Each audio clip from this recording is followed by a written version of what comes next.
Andhra Pradesh auto drivers and workers federation AITUC రాష్ట్ర ప్రధాన కార్యదర్శి.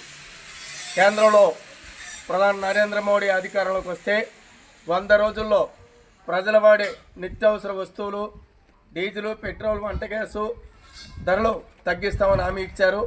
సంవత్సరానికి 2 కోట్ల మందికి ప్రభుత్వ ఉద్యోగాలు కల్పిస్తామని మూడోసారి ప్రధానమంత్రి పదవి చేపట్టిన ప్రజలకు ఇచ్చిన హామీలు అమలు చేయలేదు సరికదా ప్రజల మీద భారీ ఎత్తున ధరలు పెంచి ఆర్థిక భారాలు వేస్తున్నారు.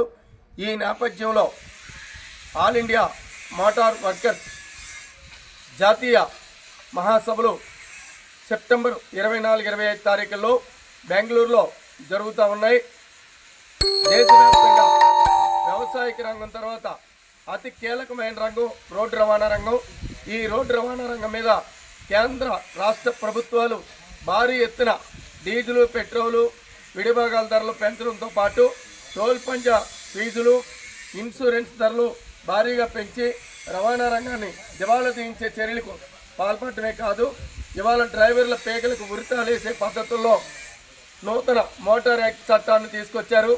106/1/2 రద్దు చేయాలని చెప్పి మోటార్ కార్మికులకి పిఎఫ్, ఈఎస్ఐ పెన్షన్తో కూడిన సంక్షేమ బోర్డు చేయాలని చెప్పి దేశవ్యాప్తంగా టోల్ పంజా ఫీజులు రీఅప్లేస్మెంట్ చేయాలని చెప్పి డిమాండ్తో రేపు 24-25 బెంగళూరులో జరుగుతున్నటువంటి ఆల్ ఇండియా మోటార్ వర్కర్స్ మహాసభలో చర్చించి రాబోయే కాలంలో జరగబోయే ఉద్యమ పోరాటాల కార్యాచరణ జరగబోతోంది. ఈ కార్యక్రమంలో 50 మంది మోటార్ కార్మికులు పెద్ద సంఖ్యలో పాల్గొని జయప్రదం చేయాలని చెప్పి ఏఐటీయూసీ తరఫున కార్మిక వర్గానికి పిలుపునిస్తా ఉన్నాం.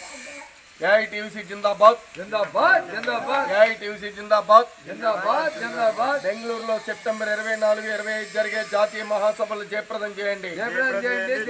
బెంగళూరులో ఆల్ ఇండియా మోటార్ వర్కర్స్ జరుగుతున్నటువంటి మహాసభను జయప్రదం చేయండి. All India motor workers union AITUC జాతీయ మహాసభలు జయప్రదం చేయండి. AITUC Zindabad, Zindabad, Zindabad. Auto and motor